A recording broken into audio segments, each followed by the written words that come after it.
செம்பா அத்தியாயம் 22. அன்பின் சிறுமலர். கியோரிம் கொரியா. மணிகளின் ஒருமித்த ஓசை மடங்கிய இடைவெளியில் அவனது பெயர் அழைக்கப்படுவது கேட்டு திரும்பி பார்த்தான் தல்ஹே.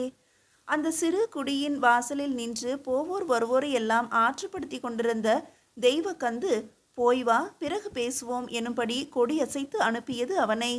விலகி விழிப்பு வந்த திசையில் நடந்தான் தல்ஹே. தல்ஹே குயாவிலிருந்து வெளியேறி சில காலமாகியிருந்தது. எல்லாம் அந்த இரும்பு திருட்டு விவகாரம் தொடங்கி வைத்ததுதான்.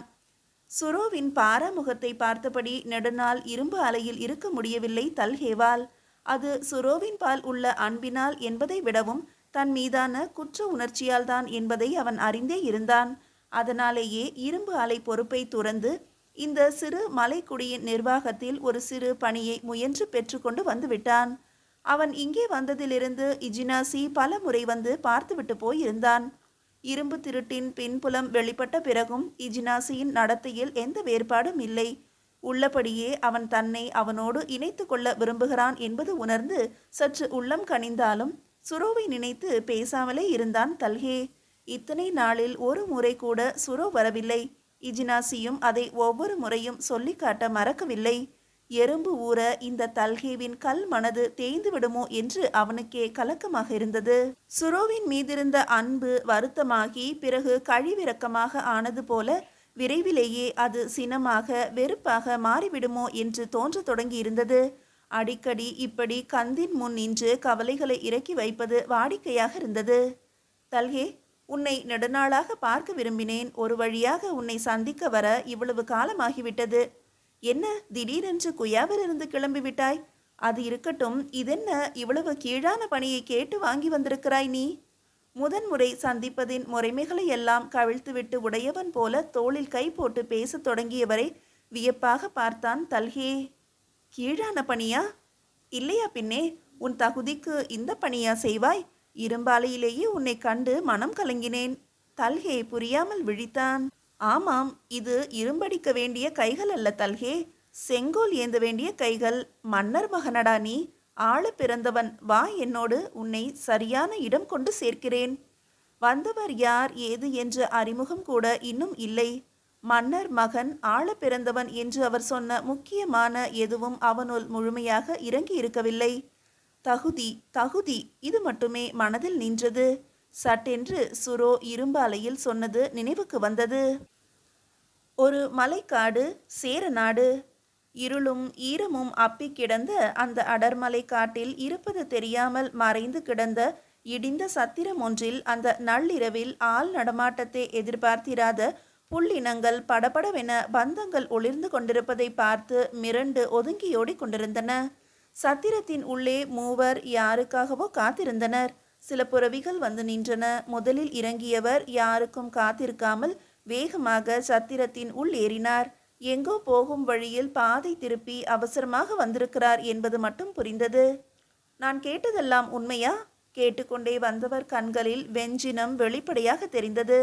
ஆயினும் அந்த சினத்தை தாண்டியதோர் அச்சமும் மெலிதாக மின்னி மறைந்தது. உண்மைதான் மன்னவா, இது இப்படி ஆகும் என நான் நினைக்கவில்லை. எப்படியாவது இந்த முறை. வாய்ப்பு கோரிய குரலில் பதற்றம் நிறைந்திருந்தது. கிழித்தாய், இதைத்தானே நெடுநாளாக சொல்லிக் கொண்டிருக்கிறாய்? நானும் பழைய கதைதானே, என்ன பெரிய சிக்கல் என்று நினைத்து விட்டுவிட்டேன். அதுதான் தவறாகி போனது. சொல்லிக்கொண்டே இன்னொருவனிடம் கண்ணை காட்டினான். அந்த வீரன் எதிரே கை கூப்பி நின்றவன் கழுத்தில் வாளை பதித்தான். அவனோ மிரண்டு போனான். மன்னவா, எச்சரிக்கையோடு எந்நேரமும் பலத்த பாதுகாப்பும் இருந்தது. நான் என்ன செய்வது? அதாவது இவ்வளவு காலத்தில் ஒற்றை நொடி கூட உனக்கு சாதகமாக அமையவில்லை, அப்படித்தானே? கழுத்தில் வாளின் அழுத்தம் கூடியது. கண்கள் நிரம்பி வழிந்தன. ஐயோ, இது நியாயமா? இத்தனை ஆண்டு காலமாக உண்மையாக உழைத்ததற்கு இதுவா மன்னா பரிசு? இல்லை, இத்தனை ஆண்டு கால உன் இயலாமையை பொறுத்து கொண்டிருந்தேனே, அதுதான் உன் உண்மைக்கான பரிசு. இது உன் திறனின்மைக்கான தண்டனை. அதற்கு மேல் கண் சிமிட்டும் நேரம் கூட காத்திருக்காமல் திரும்பியவனை பார்த்து கதறிக்கொண்டிருந்தான் அவன். நொடியில் வாளின் ஆழம் கண்ட அவனது மூச்சுக்குழல் கதறலை குழறலாக மாற்ற அதை கேட்டு ரசித்தபடி பரி ஏறி கிளம்பினான் மன்னன் என்று அழைக்கப்பட்டவன். அவனுக்கு இன்னும் ஒரு மிக முக்கியமான வேலை மிச்சமிருந்தது. கூடல் நகர் பாண்டி நாடு. அந்தி வேளை. தாமரை இதழ்களாக மலர்ந்து விரிந்த தெருக்களினூடே தாது குமிழ் போல மிகச் சரியாக நகரின் நடுவே பேரழகோடு வீற்றிருந்தது பாண்டியன் கோயில். பல நிலை கோபுரங்கள் அடங்கிய அம்மாளிகையின் பின்புறம் பந்தங்களின் பேரொளியில் யாழும் பண்ணும் விரலியர் நடமுன்னும் என அந்த புறமும் இன்பலோகமாக துலங்கியது. அந்த புறம் ஒரு அலாதியான உலகம். ஆண்களுக்காகவே ஆண்கள் படைத்து கொண்ட அவ்வுலகில் பெரும்பான்மை நேரம் ஆண்களுக்கே அனுமதி இல்லை. அது முழுமையாக பெண்ணின் கட்டுப்பாட்டில் இயங்கும் ஒரு உலகம். அவ்வுலகின் அரசி மன்னனின் மனைவி. இங்கே பாண்டிமாதேவி. ஆனால் அந்த அழகிய உலகை ரட்சிக்க வேண்டியவள் அது பற்றிய சிந்தனை கொஞ்சமும் இல்லாதவளாக கூடல் தென்றலின் குளுமையை உள்வாங்கும் விதமாக பெருஞ்சாளரங்களின் அருகே இடப்பட்டிருந்த வட்டக்கட்டிலில் விழுந்து கிடந்தாள். முதிர்ந்த யானைகளின் தந்தங்களை கடைந்து எடுத்து செய்த வேலைப்பாடமைந்த கால்கள் கொண்ட கட்டிலின் மேல் அன்னத்தின் மென் தூவிகள் கொண்டு செய்யப்பட்ட மஞ்சத்தில் சிறு தந்த சிலையென சாய்ந்து கிடந்தாள். வட்டக்கட்டிலை சுற்றி தொங்கிய முத்துச்சரங்களின் பொலிவுக்கு போட்டியிடும் முகம் களை இழந்து கிடப்பது போல தோன்றியது முதுகிழவிக்கு. கட்டில் விதானத்தில் வண்ணமேற்றப்பட்ட மயிர்களை பதித்து வரையப்பட்டிருந்த சிங்க ரூபத்தின் மீதும் அதை சுற்றியோடிய பூங்கொடிகளின் மீதும் பார்வை நிலைத்திருக்க அசையாமல் கிடந்தாள் பாண்டிமாதேவி. பொன்னணிகள் ஏதுமின்றி, மணி மார்பில் தொய்யில் இன்றி, கருங்குழலில் நெய்யின்றி, பாதங்களின் செஞ்சாந்து கோலமின்றி அவள் கிடக்கும் கோலம் காண சகியாமல் கண்ணை கசக்கினாள் முதுகிழவி. அந்த புற செவிலிகளில் மூத்தவள் அவள். அந்த கோலத்தோடு கூடவே அப்போதுதான் கண்டு வந்த வேறொருத்தியின் கோலமும் மனதில் வந்து ஒப்பு நோக்க உள்ளுக்குள் காந்தல் எடுத்தது. சிறுக்கி மகளிடம் என்ன ஒரு நிமிர்வு என்று பொறுமையது கிழவியின் உள்ளம். தோழி பெண்கள் பாண்டிமாதேவியின் கை கால்களை மெல்ல அழுத்திவிட்டு கொண்டிருந்தனர். அவர்களில் ஒருத்தி கிழவியின் மனதை படித்தவள் போல செம்பாவை பற்றி பேசத் தொடங்கினாள். கேட்டீர்களா தேவி செய்தியை? அந்த பெண் இருக்கிறாளே, அதுதான் கொற்கையிலிருந்து வந்த கொள்ளிவாய் பிசாசு. அது. முதுகிழவி கண்ணை காட்ட பேச்சை பாதியில் நிறுத்தினாள் அந்த பெண். கூறுகெட்ட கழுதை, எதை எங்கே பேச வேண்டும் என்று தெரியாமல் உளறி வைக்காதே என்று அவள் சாடுவதை அவளது முகக்குறியிலேயே புரிந்து கொண்டு தலை கவிழ்ந்து கொண்டாள் அந்த இளமகள். சொல் கோதை, அந்த பிசாசு என்ன செய்தது? தேவியின் மென்குரல் ஒலிக்கவும் ஒருவரையொருவர் பார்த்து கொண்டு பின் கதை சொல்லலாயினர். செம்பவளம் அதற்குள் பெயர் எடுத்திருந்தாள், திமிர் பிடித்த கொண்டி மகள் என்று. ஆம், பட்டுக்கும் படோடாபத்துக்கும் கொஞ்சமும் பழக்கமற்ற மீனவக்குடி பெண்தானே என்று எண்ணி பொன்னும் மணியும் பூட்டிவிட்டால் காலில் கிடப்பாள் என்ற அந்தப்புறவாசிகளின் கற்பனையை பொய்யாக்கியிருந்தாள் செம்பவளம். அவளைப் போல 1000 பேரை பார்த்து விட்டவள் முதுகிழவி. வென்ற நாடுகளில் கவர்ந்து வரப்பட்ட பொருட்களில் முக்கிய பங்கு அந்தப்புறத்து மகளிர்தானே. மன்னர் குல பெருமை அல்லவா அது? அந்த வகையில் 5 நிலவகை திமிரும் பார்த்திருக்கிறாள் அவள். ஆனால் அவளுக்கு கூட இந்த பெண்ணிடம் ஒரு வேறுபாடு தோன்றத்தான் செய்தது. குறுகுருவென அவளை பார்த்து கொண்டே இருந்தாள். யார் அழைத்தும் கேட்ட கேள்விகளுக்கும் எந்த பதிலும் சொல்லாமல் அசராத பார்வை பார்த்தவளை ஒட்டுமொத்தமாக அங்கே யாருக்கும் பிடிக்காமல் போனது. ஆனாலும் அவள் மறுக்க மறுக்க அணிகள் அணிய சொல்லி கொண்டிருந்தனர் சேடி பெண்கள். அடி என்னடி அது அதிசயம்! ஏவல் மகளாக வந்தவளுக்கு போய் பொன்னும் மணியும் பூட்டி கொண்டிருக்கிறீர்கள். போதும் போதும் விடுங்கள், முதுகிழவி இடித்துரைத்தாள். ஏவல் மகளா? தூர்த்த கிழவி, வாயில் போட்டுக்கொள். இவள் மன்னரின் தனிச்சொத்து என்று சொன்னது நினைவில்லையா? அதனால் என்ன? மன்னர் மதுரை வரட்டும், அதுவரை இவள் ஏவல் மகள்தான். ஏய், இதோ பார், இனி உன் வாழ்வு இதுதான். இருந்தாலும் இங்கேதான், இறந்தாலும் இங்கேதான். தேவையில்லாமல் உடலையும் மனதையும் புண்ணாக்கி கொள்ளாதே. சொல்வதை கேட்டு பணிந்து போ. இதோ இதை மட்டும் அணிந்து கொள். மூலியாக இருக்காதே. இது அந்த புறம். அழகு மட்டுமே குடிகொள்ளும் இடம்.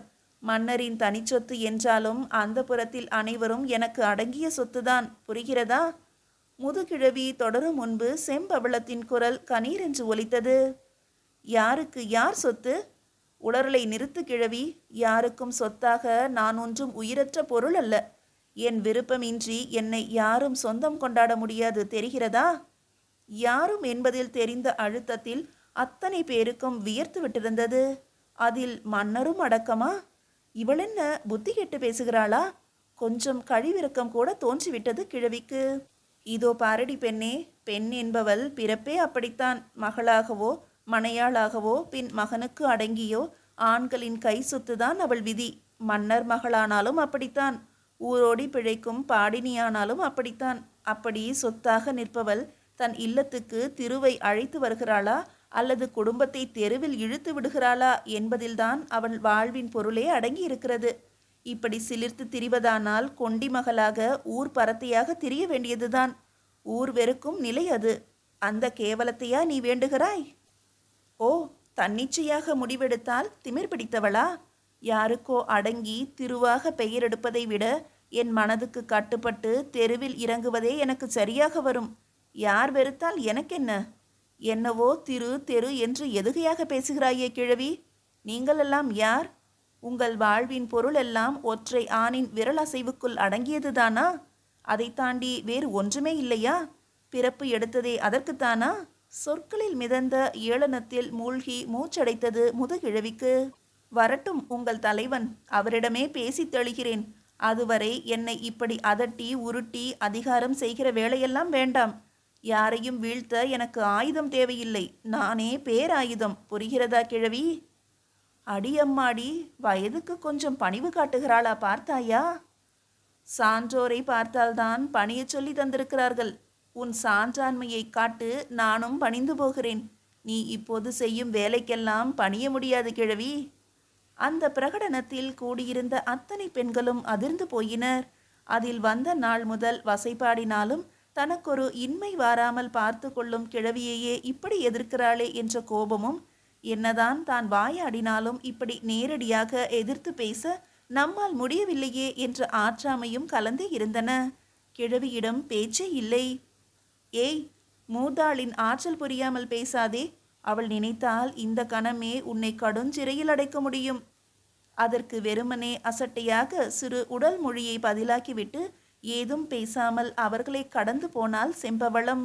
இப்படி கதை சொல்லி கொண்டிருந்தவளை இடைநிறுத்தினது குரல். அப்படியா சொன்னால்? பாண்டிமாதேவியின் குரலில் ஏதோ மாற்றம் தென்பட்டிருக்க வேண்டும். கிழவி அவளை ஆழ்ந்து கவனிக்கலானாள். வேறென்ன சொன்னாள்? சொல்வதற்கு என்ன தேவி? 100 சொற்களுக்கு ஒரு சொல்தான் திரும்பி வருகிறது. இழுக்கவோ அடிக்கவோ முடியவில்லை. உடல் வலுவில் அவள் இசக்கியேதான். இதோ குழலியின் கையை முறுக்கி வைத்திருக்கிறாள் பாருங்கள். வீக்கம் எடுத்துவிட்டது. கையை தூக்க முடியவில்லை. அப்படியா? வேறு? ஏனடி முறுக்கினாய் என்று கேட்டால் அடிக்க வந்த கையை முறுக்கத்தான் செய்வேன், அது தற்காப்பு என்று திமிராக சொல்கிறாள். ஓஹோ, குத்த வந்தால் வெட்டி விடுவாயா என்று பேச்சுக்கு கேட்டால் குத்தித்தான் பாரேன் என்று சொல்லிவிட்டு வாயில் வீரன் வாளை கண் காட்டுகிறாள். வெட்டித்தான் விடுவாளோ என்று பயமாக போய்விட்டது தேவி. கொற்கையில் மன்னருக்கு எதிராக அம்பு எய்தவள்தானே இவள்? ஏய், மன்னருக்கு எதிராக அல்ல, முன்பாக. இரண்டுக்கும் வேறுபாடு இருக்கிறது என்று இன்னொருத்தி எடுத்து கொடுத்தாள். நீ பார்த்தது போல பேசாதே. எல்லாம் திமிர்தான். ஆனால் எதை சாதிக்க அப்படி ஒரு காரியத்தை செய்திருப்பாள் என்றுதான் புரியவில்லை. மாளிகை முழுக்க, மாளிகை என்ன, மதுரை முழுக்க, மதுரை அல்ல, தென்பாண்டி நாடு முழுக்க இன்று இதுதான் பேச்சு. ஓஹோ தேவி, ஆளை பார்க்க வேண்டுமே. அழகியோ? அதெல்லாம் இல்லை. குதிருக்கு கை கால் முளைத்தது போல, பேய் கண்கள், பிசாசு வாய். அவ்வளவு அழகா? குரலில் மெல்ல விளையாட்டு எட்டி பார்த்தது. கட்டிலில் கவிழ்ந்து கிடப்பது துயரத்தால் அல்லவோ என்ற எண்ணம் பெண்களுக்கு தோன்றியது. பாண்டிமாதேவி அப்படித்தான், முன்கணிக்க முடியாதவள். எந்த செய்கைக்குமான பொருளையும் யாரும் அவ்வளவு எளிதில் கணித்துவிட முடியாது. கோட்டை அகழி போல உள்ளிருக்கும் எதையும் வெளிக்காட்டாத கண்கள், சோகத்தின் இன்பத்தின் எதிர்பார்ப்பின் எந்த சாயலும் காட்டாத அதே புன்னகை. அதில்லை தேவி, உங்கள் முன்பு ரதியே அழகற்றவள்தான். அப்படியென்றால் அவள் ரதிதான் இல்லையா? தேவி, அப்படி இல்லை. ஏய் இவளே, எதையாவது உளராதே. தேவி சற்று உறங்கட்டும்.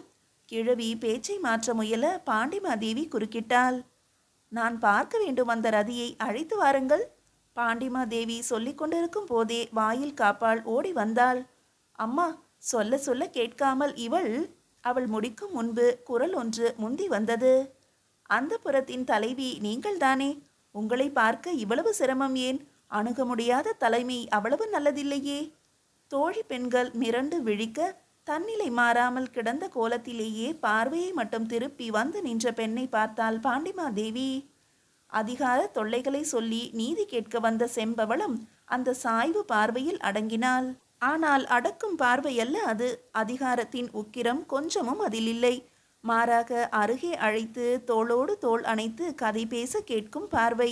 தோன்றா புன்னகையின் சாயல் இருவர் முகத்திலும் தோன்றுவது கண்டு கிழவி மெல்ல மற்ற பண்களை அழைத்து கொண்டு வெளியேறலானாள். மதுரை வந்து முதன் முறையாக உள்ளே கனன்ற நெருப்பு கொஞ்சம் அடங்கியது போலிருந்தது செம்பவளத்துக்கு. சினக்கங்குகளின் மத்தியில் பூத்தது அன்பின் சிறு மலர். மீதியை அடுத்த அத்தியாயத்தில் காணலாம்.